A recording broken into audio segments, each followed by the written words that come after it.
I think Keir Starmer needs to reflect on the result, reflect on his own position and resign. That's not where his head is at the moment. But it's where the country is. There is also a feeling where people in this country don't feel hope that their lives are going to get better. I just don't think that's transformed by swiping right for a new Prime Minister. The challenges we've got as a country are so huge. We're going to be in some doom loop of hope, change, whatever that is, disappointment, disillusionment, let's try another face. Just finally on reform, how bad was it for reform? I think Thursday night was Reform's worst night since the general election. So I think they've got big questions to answer. Hello and welcome to the Fourcast. Andy Burnham has won a thumping victory in Makerfield, proving he can beat Nigel Farage's Reform UK. But what about beating his own party leader? Sir Keir Starmer says he will stand and fight any leadership challenge. So where does that leave the country? Will there be a new Prime Minister? And if so, when? Will Starmer be forced to step aside despite his defiant tone now? And what will happen if there is a leadership election? Who else might stand? Joining me, Keir Starmer's biographer, Tom Baldwin, Labour MP and Wes Streeting ally, Rosie Wrighting, and fellow Labour MP and Burnham backer, Simon Opher. Thank you all very much indeed. Let's go through what each of you really wants. Rosie, what do you want to happen now? I think Keir Starmer needs to reflect on the result yesterday, reflect on his own position, hear the call from what we saw across the country in the local elections and what we saw in Makerfield yesterday, and resign. And you want that to happen in the next couple of days? I think over the weekend, Keir Starmer, Andy Burnham, Wes Streeting should get round table, have a conversation. But I do think it's important that Keir reflects on his own position. And do you want there to be a leadership election between Wes Streeting and Andy Burnham? Or do you want them to come to an arrangement? I desperately want a change of direction where we're going to see a Labour government change the lives of my constituents. I think that means having a change of leader. But imminently, I want everyone to discuss how we can do that in a way that's different to the Tories, not a bitter contest, but where we can have a orderly transition to new leadership. I want to see new leadership. I think there's different ways that we can see that right now. I want an orderly... Because they could just sort it out amongst themselves and not have a contest, or they could have a contest which could take weeks or months. I think... Or the cabinet could just decide between themselves. I mean, which of those versions of transition do you think is the best for you and the Labour Party? One where we can all come together, and I think that depends on the conversations that those three people have at the moment. So you're not going to commit. Okay. Simon, what about you? What do you want to happen? I don't really mind, actually. I'm sorry. I know you're after some sort of didactic difference with us all. But No, I'm not. I just kind of like, in terms of the mechanics. The whole country is sitting here going, what the hell happens now? Is he going to resign tomorrow? Is there going to be a leadership election that drags on till September? What do you want to happen? Hopefully not. Well, I do think that actually we've reached a stage where we do need to change the leader, and that means that if Keir wants to stand, there will have to be an election, and I support that. And if Wes wants to stand, that's fine as well. But I think my point is got to be quick, and if it's not quick, it's going to drag on. It's not going to be good for the country, which is why we're here, and we need to sort it out really quickly. So that's my view of things. Whether that involves elections or whether it involves people standing down, I don't really mind, actually, but we need to do it quickly. That's my view. So you don't think there's any sort of legitimacy problem with either Andy Burnham or Wes Streeting or whoever else there might be, if there is no contest? They can just do a deal amongst themselves and say, he's Prime Minister, and that's fine. Yeah, well, we don't run a presidential system. We don't have to elect the Prime Minister. It has to come out of the parliamentary party. So whoever commands respect and support from the parliamentary party should be the leader. But if there are two people, we have a system that we have to go through, which means going out to our membership and getting them to vote. Now, so that's where I view on it. And I think, so if there is a contest, it needs to be put to the members. So, Tom, I mean, here we have two MPs who kind of want something quite quick. You've been arguing for the opposite. Yeah, I think anyone who cares about the Labour Party and this government succeeding, cares about this country succeeding, would agree that a leadership contest right now is not what's needed. Because what would happen in a leadership contest is you get all this pandering to sectional interest, you get all this posturing, all these promises you can't keep. The Labour Party turns in itself, and it's not a good look for the country. It's not what we should be doing 2 years into a 5-year parliament. Now, the people who want Keir Starmer out, they don't want a contest, they just want him to leave. If there is a contest, and when Keir Starmer says he will contest, that makes it more complicated for them. They don't want to be seen to force him out because they saw what happened in Wes Streeting. It wasn't particularly edifying. 2, they know that it's going to be tricky for them. It's going to take a long time. So they're trying to create this pressure on Keir Starmer to leave right now. He's in no mood to do that. He's going to dig himself in and say, if you want me out, then you'll have to trigger a contest. That is not just a sort of... at the very least, I think it brings about a delay to this process if you can maintain that position. Because if there is a contest, I don't really see how it can happen before the party conference. You've got the Manchester mayoralty by-election, will take you to the end of July. Then you're going to start a contest at the beginning of August in deep recess. There's a precedent for that, Liz Truss. Do you want a contest spreading across the party conference? I don't think you do. So there's a very good case for both sides to take a breath, to delay. I think Andy Burnham needs more time to prepare as well. He needs to show what his programme of change is. He's promising change. That's what Labour did at last election. The last thing you want to do is someone else come in promising change without a plan to deliver. Let's bring in Luke Tryl now from More in Common with some data and polling information. Thanks for joining us, Luke. What do you think we learn from the scale of Andy Burnham's victory in Makerfield? Well, look, in polling world, we try not to use too much hyperbole, but it is fair to say that Andy Burnham defied electoral gravity with the scale of that result. If you look at the Makerfield seat, in so many ways, it is tailor-made for reform. Heavily Brexit voting. When you look at concern about immigration, 7th highest constituency in the country for that, 97% white, less graduate than average, older than average. And in the local elections, in the Wigan wards that make up Makerfield, just 6 weeks ago, Reform UK took around 50% of the vote. Since then, in just 6 weeks, there has been an over 20-point swing to the Labour Party. That is unprecedented. It is almost unheard of. It is a really serious achievement.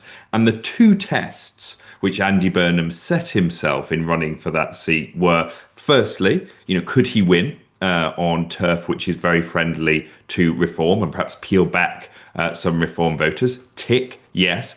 But also, can he reunite the Labour family? Can he win back Green and Liberal Democrat voters?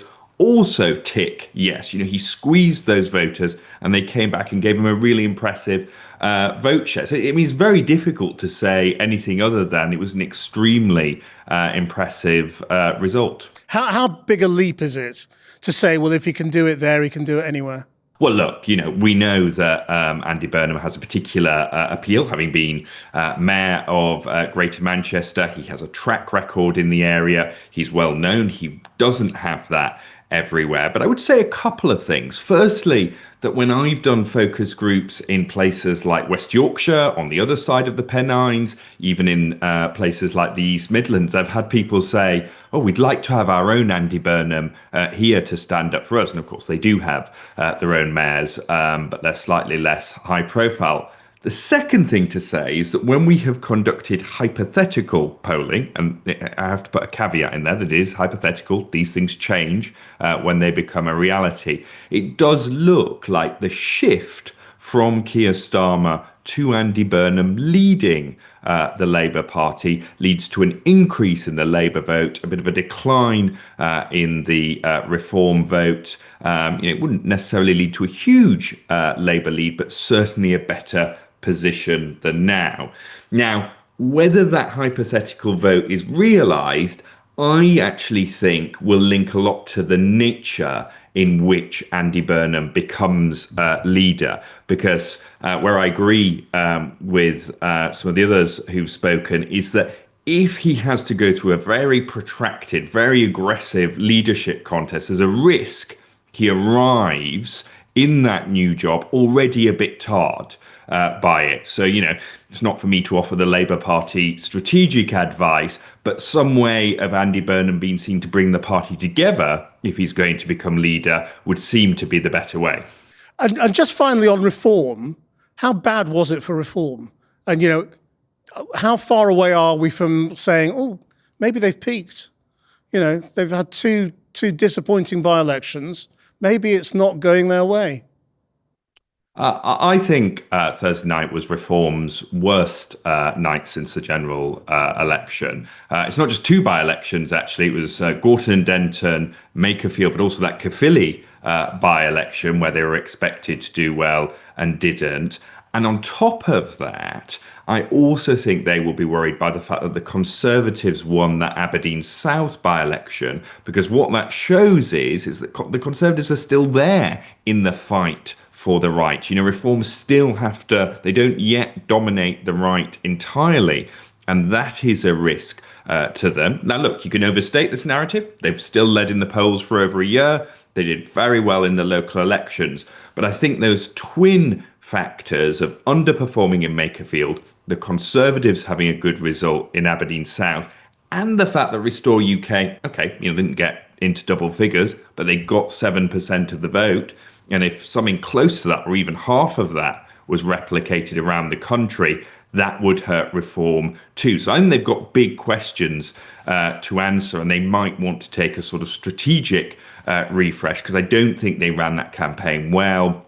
In particular, we heard from lots of people in the wake of the conclusion of the trial of Henry Novak's killer, that even people who agreed with Farage in some of his criticisms of policing didn't like the fact that he seemed to be disrespecting the family's wishes and wasn't taking a proactive enough role in trying to reduce some of the tensions and that violence in Southampton. I think that's a real risk for that second 15% of Reform voters, that they need to get them to 30%.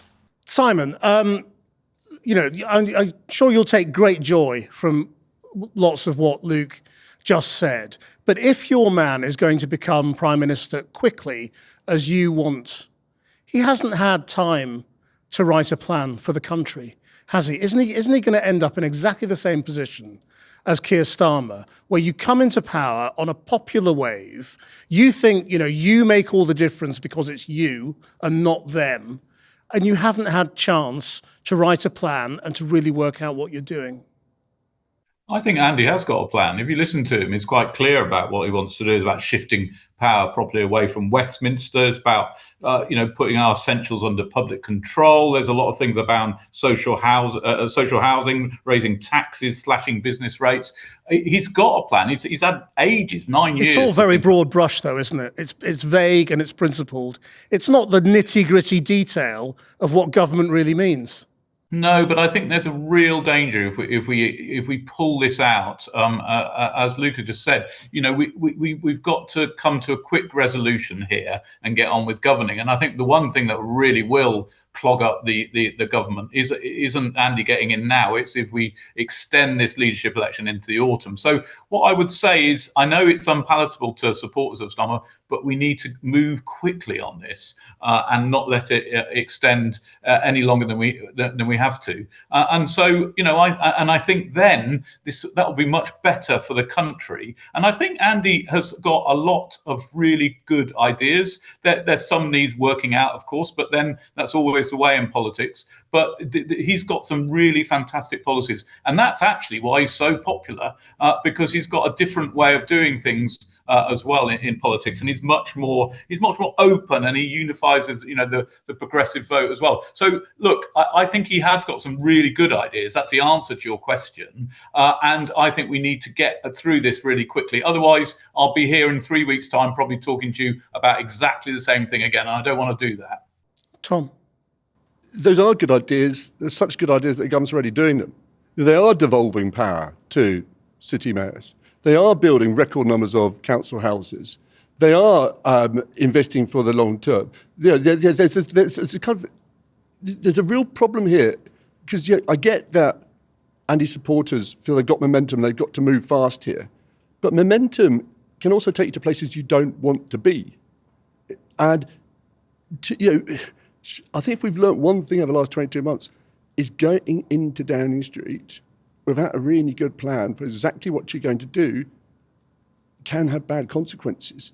So I think it's just in everybody's interest. I think it's in Andy Burnham's interest to have a pause now, for him to get his team together, to meet some of these MPs and ministers. He hasn't been in Parliament for 9 years. He hasn't been in government for 16. And, it's being popular as a mayor. We've seen it. Like Boris Johnson was a very popular mayor. Andy Burnham's a very popular mayor. There's a poll out yesterday, showing that he's dropped into net negative ratings for the first time. Not because of anything he's done. It's not his fault at all. It's the closer you get to national power, the more unpopular you become. So I think he does need to really get this plan together if it's going to work. Rosie, I mean, is this perhaps where Wes Streeting has had a bit of an advantage in that he's been working on his plans for quite a while. He's stepped out of the government, so he's no longer health secretary. He's been thinking his positioning out. He's been making speeches. Is he a little bit more thought through, do you think, than Andy Burnham if it comes to a contest?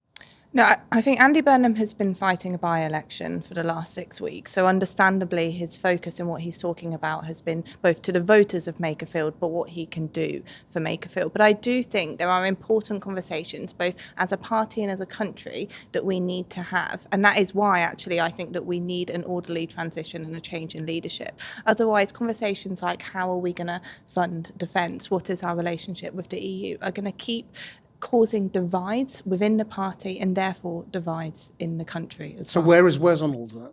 Well, Wes has been out in the media. It's not for me to say. I'm not Wes Streeting. But you were his PPS. You Yes. resigned when he did. You're clearly on his side. You introduced him when he made a speech. Wes has So you know what's been going on in the background. So sort of don't play coy on it now. No, There's no point.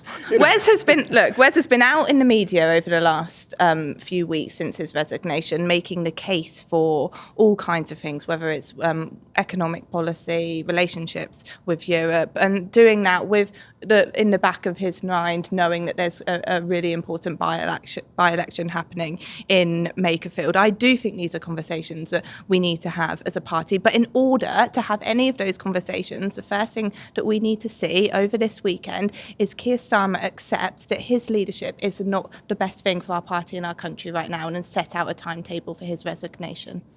Yeah, no, I mean, yes, I mean, we're past that really in terms of the conversation we're having. What I'm trying to get to now is what is the plan for whatever this government is going to move on to, whoever is running it. And if there is going to be a contest, there's going to have to be some sort of battle of ideas. So where do you see Wes in a different place to Andy Burnham, or do they basically agree on everything? But Wes and Andy have worked together for a really long period of time. Andy was Wes's immediate predecessor as the last Labour health secretary, so they have talked pretty consistently over the last couple of years. I have no doubt that over this weekend, as they should, they will be having conversations. I'm not involved in those. I don't know what will be spoken about, but I do think it's important that... But do you see them as the same ideologically, or different? I don't think we've had that conversation yet, or we've been in that place yet. But I also do think that in the Labour Party, we need to unite around the fact that, first of all, we need to do everything we can to stop Nigel Farage getting into number 10. But also, even in government, whoever is leader, sticky, difficult topics will come up, and you need to bring both MPs and the public with you when discussing what the best course of action is for those difficult topics. Simon, what do you see as the political or ideological difference between Andy Burnham, who you support, and Wes Streeting? Look, I think there are some differences. I think, broadly speaking, Wes is slightly to the right of where Andy is. But I think they have lots of joint, beliefs as such in public service and that sort of thing. So I don't think they're that far apart, but they do represent different parts of the party. And what I like about the idea with one of them taking over is we can have a much broader church in the party than we've been able to tolerate recently, and that's really good. And I think, look, what is interesting actually in this discussion, isn't it? It's actually moved on now, not to say should Keir go, but when should he go? And that's a sign that actually we need to move really, really quickly now, because we've made that decision. That's what it feels like to me within the Labour Party and the PLP. So that's my view of things. Let's get going on this. Let's have a good, robust discussion. If there's leadership challenges and people people up against each other. We need to follow the rules, but let's get going with it. Let's not carry on discussing it. Just before we let you go, Luke, is that where the country is as well? Is the Labour Party a little bit ahead of the voter on, there's no question Starmer's got to go and it's just a question of when and who replaces him? Look, when I was in Makerfield, I would finish off every focus group, and we ran 9. It's the most we've ever done in one area, by asking people, did you think that Keir Starmer, is there any way that he could pull it back? And there were a couple of Starmer supporters that I met in Makerfield, but in every group that we ran, the overwhelming feeling, even from people who were quite sympathetic to Starmer, Labour supporters who thought he was a good man, he was just a bad communicator and perhaps wasn't cut out for a leadership role like Prime Minister, the view across the piece, whether they were voting for Kenyon or for Burnham, was that Starmer couldn't pull it back. And there's just this sort of sense amongst the public now that the Starmer premiership has run its course. And look, I never say never in public opinion terms. Public opinion is volatile, but I really struggle to foresee the circumstance under which Keir Starmer is now able to reconnect with the public, because I just think things are too far gone. Luke, thank you very much for joining us. I'll let you go. Tom, obviously, you've been coming on this podcast for a year now, I suppose, saying this is all wrong. He should stay. He's doing a good job. He should be given time. The party's gone mad. The 2024 intake are, inexperienced and don't know what they're doing. Have you shifted your position? Have you now kind of got to that point where you accept that, it's over? Well, you're right. I've been coming on this podcast for a year now. Every time I come on the podcast, you tell me, come on, Tom, you've got to admit it's all over, and then it isn't. And then it isn't. Yeah. And so look, I think Keir, in his mind right now, believes he's got every right to defend his record. He is worried that getting rid of him now will just be about trashing the record. He thinks there's some very solid achievement on immigration, in terms of the economy, in terms of public services coming through, and he wants to defend that record. He believes, look, he's good at fighting elections. He won election in 2024, he won a leadership election in 2020. He believes he's got a mandate which he wants to defend and refresh.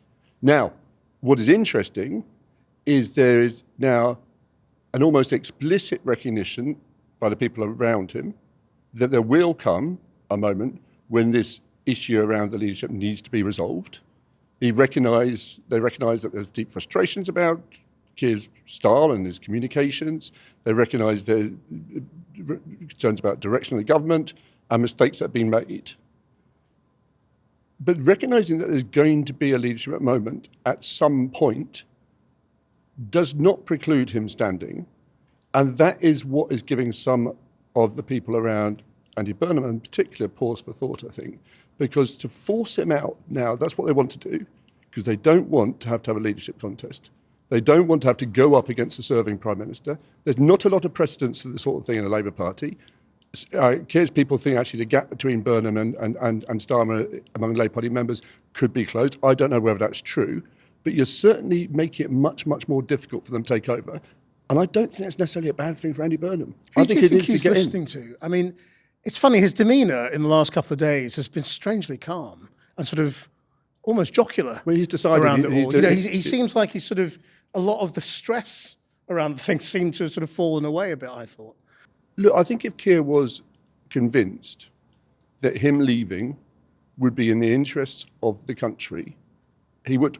That's what, I don't think, I've said often that he's not in politics for the sort of reasons some people go into politics. He didn't practice his speech outside Downing Street, naked in front of the mirror at the age of 13. He's not that guy, right? He doesn't feel comfortable in politics. He's doing it for other reasons.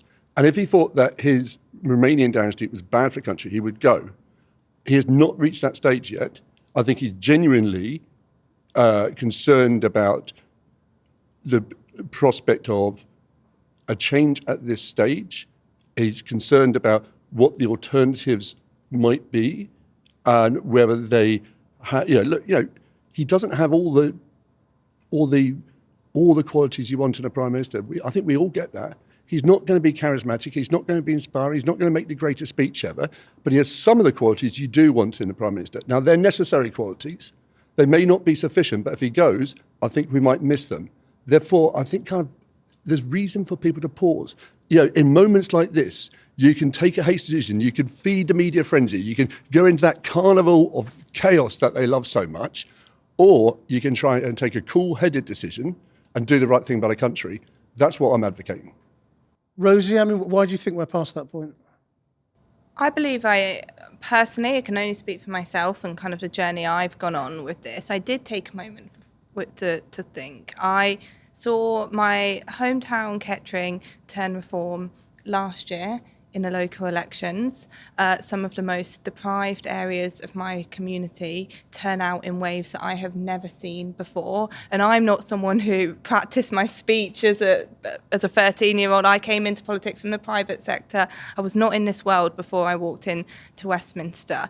But I saw my home think that reform were the answer to the deep-rooted issues that they're facing every single day, and it terrified me. It really did. And within my role as a Member of Parliament in government, I tried to do everything I could to create change in a bolder and faster way. And then a year later, I saw the same thing happen across our nation. Do you not think that the government's getting somewhere? Do you not think there have been some solid achievements? And I am not coming on the media to talk bad about what we've done as a Labour government. I'm incredibly proud, particularly on the international stage. And I think Keir Starmer will go down as someone who stood up to Donald Trump and didn't pull us into Iran, the war in Iran. And I think that is, what he's done on the international stage has been deeply impressive. Some of the turnaround in public service you were doing the NHS. Yes, there's been some great stuff going on. But there is also a feeling where people in this country, despite all of that, don't feel hope that their lives are going to get better.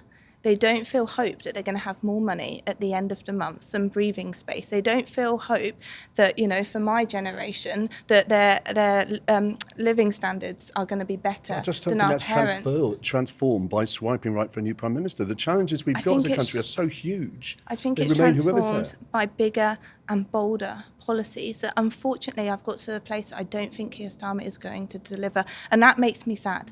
That makes me deeply sad that I have got to that place. But when I am making these decisions about, coming on the media like today and saying, I believe the Prime Minister should resign, I don't take that lightly. I know what I'm saying is a really big thing and it's difficult for our party. But this is the only way I think that we have a chance to stop Nigel Farage walking into number 10 and therefore saving the future of our country. And you're convinced this is the right moment to do it? Yes, I am.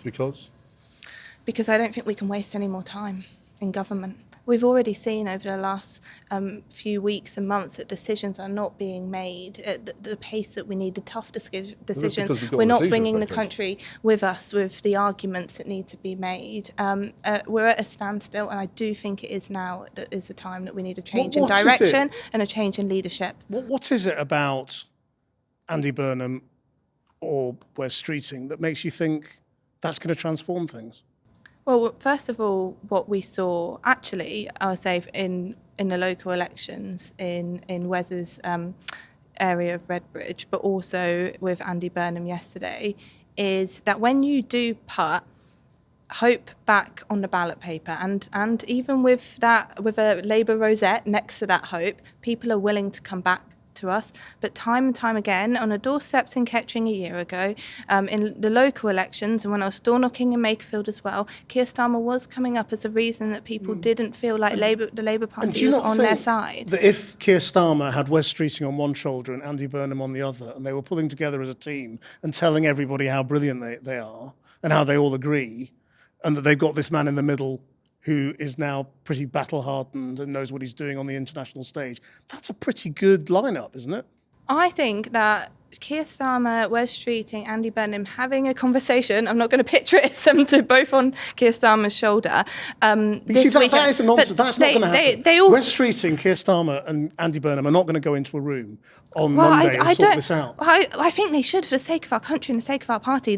Regardless of who you think should lead the country, I think they're all three of them are talents that we need. I think Wes Streeting is in the same league as him now in terms of leadership. He thinks he's in pole position, all his supporters do, and that he's the only option, and that Wes is kind of already kind of lost. So that trio is not. They're not going to sit down as equals. Well, I don't believe that, because all three of them, regardless of where you are on leadership, I think are talents, and they have talent and experience that we need in our country right now. I think that means a change of leadership, yes, but we need them to be in the room having a conversation for the sake of bringing our party together. And Simon mentioned it earlier. We have the talent in the PLP, in the Labour Party, to change this country to the better, but we can only do it if we bring everyone together. And the division that we've seen in our party over the last few weeks just cannot continue. And those three people do need to get in the room for the sake of a broad church.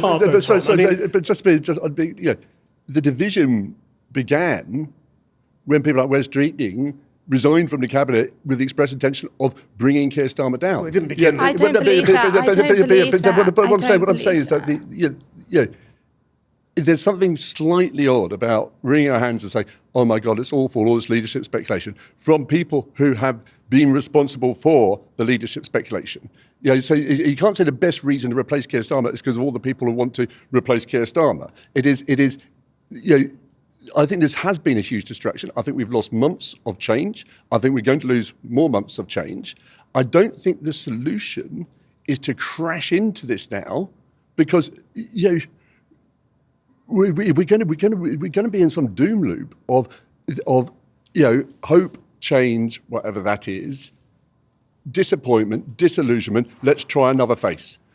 Let's have let's have this pause. So let's really look at the alternative being presented by Andy Burnham, or Wes Streeting, if he thinks he can stand.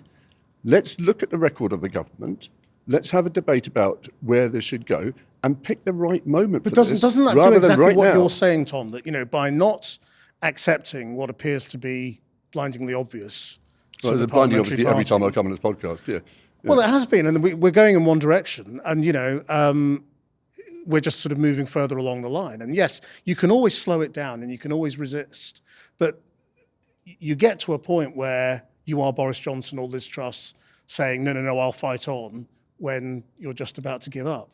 And that looks like it will happen now with Keir Starmer at some point in time. The Parliamentary Party will rally around Andy Burnham, and the inevitable will happen. And it's just a question of when. Now, he can do that, as Rosie and Simon were saying, sort of cleanly, quickly, and spare the party this big, long, tortuous breakup, or he can drag it out. And if he drags it out, not only will it be bloody and messy, it will also delay the government getting on with its job.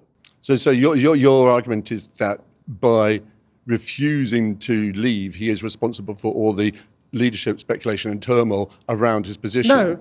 I mean, look, he's Prime Minister. What I'm saying is by refusing to leave, fine. Up until this point, it was fine for him to refuse to leave because Andy Burnham wasn't in Parliament. Now Andy Burnham is in Parliament, and everyone's going to rally around him. Well, if he refuses now for months and decides to stand, look, that is just a delay, isn't it? Look, if Keir was here now, I think he would say he was elected with a very big majority and a mandate less than 2 years ago, and he takes that mandate very seriously, and he thinks he has a duty to govern and take some, do some of the hard lifting and unpopular decisions necessary in those early months and years of a government. He's now, I think, beginning to get some solid record achievement. He wants to defend that record. I think he's got every right to defend that record. What I'm saying is, if you're going to have this moment, don't just crash into this and feed the media to and give them exactly what they want. Let's take a pause for it, stand back. Let's look at that record. Let's look at the alternatives offered. Let's not, start killing each other in the Labour Party, because civil wars too often happen by accident. Let's say this will happen later, not now. There's some very serious things coming up. We've got the Ankara summit. We've got EU reset summit. We're about to go into recess. Well, we've got a budget. The numbers have to go in for the budget quite soon, right? This is so. Let's plan this properly. There's a recognition there'll be a moment to consider this. Keir may stand in that. He may not stand in that. But let's just have a pause for thought. We cannot continue with the instability that we're seeing now and the speculation. And by the way, I don't agree with your point that divide started with Wes's resignation. The divide actually started when people saw reform win in swathes across our three nations. And Keir came to give that speech, which I think on the Monday, which I think a lot of people were like, we hope there's going to be something in Wes here. really wasn't plotting a leadership plan. He wasn't planning to stand for leadership. The resignations that came afterwards, the letters and the people calling for Keir to go were from all... But Wes hasn't been doing anything before those results. No. They came from all areas of our party calling for Keir to go in that moment. And it's Keir himself who did not rise to that moment, who did not present a plan for the country that was going to stop handing Nigel Farage the keys to number 10. But I would also say, because you say here that Keir has the right to defend his record, I don't think a leadership campaign is going to do anything positive for Keir Starmer's record. In fact, I think him resigning right now is the best thing that he can do for how history will remember him and his own record and the things he's achieved over the past 2 years. We can do this differently than the Tories did. We don't have to be bitter about this. And I think in order for us not to descend into a leadership contest that will cause chaos, Keir Starmer does need to resign in this moment. Well, we'll see, but that's not where his head is at the moment. I think. But it's where the country is. But you have to. Well, who's he listening to? Is he got to that point that often happens with politicians where you are listening to your partner? Is it him and Vic saying, those ungrateful bastards, you fight on? I think when he sent a message out a couple of weekends ago to friends and allies about why he was determined to fight any leadership contest should one happen, he mentioned discussing this with Vic. I think there are some people around him who would probably say they can't see him fighting the next general election. That doesn't mean they think he should go now. There are others who think he should, barricade himself inside Downing Street with a sort of big dog and a shotgun, and and I think they're wrong too. I mean, there was speculation early in the week that he was going to try and show who's boss by sacking anyone who didn't show loyalty. I think that's wrong. Look, what I'm arguing for is taking some of the heat out of this now, because if we're not careful, we're going to spill over into a leadership contest in which Keir will stand. He's made it very clear that's what his intention is. Andy Burnham doesn't want that. I think the party doesn't want that. I don't think the country wants that. So why don't we just step back and see whether that can be done at a later stage, at a better time, when we actually have some proper proposals on the table? From both of you, I mean, the last time Keir Starmer said, I want to fight on, I want to serve for 10 years, it provoked fury. He doesn't say that now. He doesn't say that and it provoked, resignations. He didn't say that in those words, but that was the implication. But he doesn't say that. He's not repeating that. He's not repeating that now. He wanted to stay. Now he's saying, I'm not going to go. I'm not going to walk away, and I will stand. That's probably going to annoy some people as well. So do you expect there to be now a new round of resignations and people coming out saying you've got to go? I really hope not. I really hope not, because I do think there is a way where, and I know I keep saying this, the best way of taking the heat out of the moment is Keir Starmer himself coming forward. If it has to come again from backbenchers, ministers, or maybe the cabinet, then that is deeply disappointing, because Keir Starmer right now is in a place where he could take and show the leadership that I think we're all desperately looking to him for, and say, it is very clear that I am not the right person to lead our party in this moment. Because the trouble is that if you get more cabinet ministers resigning, the public are rightfully going to be out there going, well, who the hell's running the country? Yeah, and this is what I mean when I say we can do this better than the Tories did. Well, I think some good sense is already beginning to prevail. I mean, for several days now, almost everyone I know has been telling me, whether it's from Downing Street or from wider party, that Ed Miliband, my old boss, is going to resign. Ed Miliband is telling everyone who will listen, he isn't. I think that's right. I think that people should be getting on with the job of governing, and this is we got this kind of expectancy. The media has predicted this so often, and some of it craves it, that we're in danger of feeding it. I think right now, Keir's made it very clear he's not going to go. He's made it very clear he will contest a leadership election if one is triggered. That's where we are. And that means everyone else has to have a think about what they want to do next. I think they could use that time very usefully to come up with a really proper set of proposals for how the agenda of this government can be refreshed, because it's not there at the moment. Tom Baldwin, Rosie Wrighting, thank you both very much indeed. You'll have probably noticed Simon Opher had to go. So Simon, thank you very much indeed for joining us. That's the forecast for now. Bye-bye.